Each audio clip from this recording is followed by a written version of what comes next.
කොහොමද ඉතින් ඔයාලට අද අපි මේ වීඩියෝ එකකින් කතා කරන්නේ බැරළු සම ඉවත් කරගන්න අපිට කරන්න පුළුවන් සරල ස්ක්‍රබ් එකක් ගැන.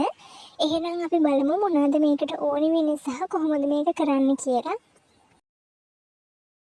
මේ ස්ක්‍රබ් එක කරන්න අපිට ඕනි වෙන්නේ අමුද්‍රව්‍ය 3යි. අපිට මේ සඳහා ඕනි වෙන්නේ කෝපි කුඩු, දෙහි සහ සීනි. ඉතින් මේ අමුද්‍රව්‍ය 3 යොදාගෙන අපිට හරිම ලේසියෙන් මේක හදාගන්න පුළුවන්.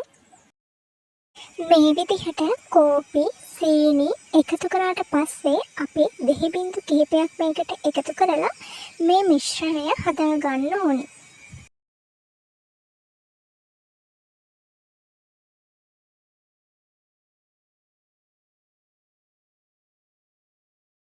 මේ විදිහට අමුද්‍රව්‍ය තුනම එකතු කරලා අපි මේක හොඳට මික්ස් කර ගන්න ඕනේ.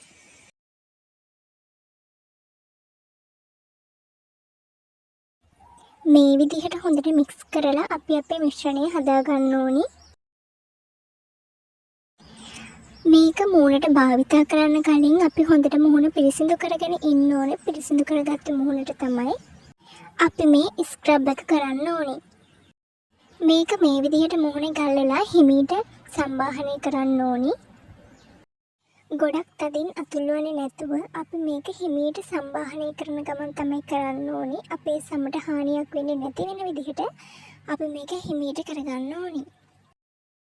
ඉතින් ඔයාලට මේ විදිහට අමුද්‍රව්‍ය 3ක් විතරක් යොදාගෙන හරිම ලේසියෙන් ගෙදරදීම ස්ක්‍රබ් එකක් කරගන්න පුළුවන්. ඉතින් අනිවාර්යෙන්ම මේක try කරලා බලන්න කියලා ආදරෙන් ඉල්ලන ගමන් අදට ගිහින් එන්න.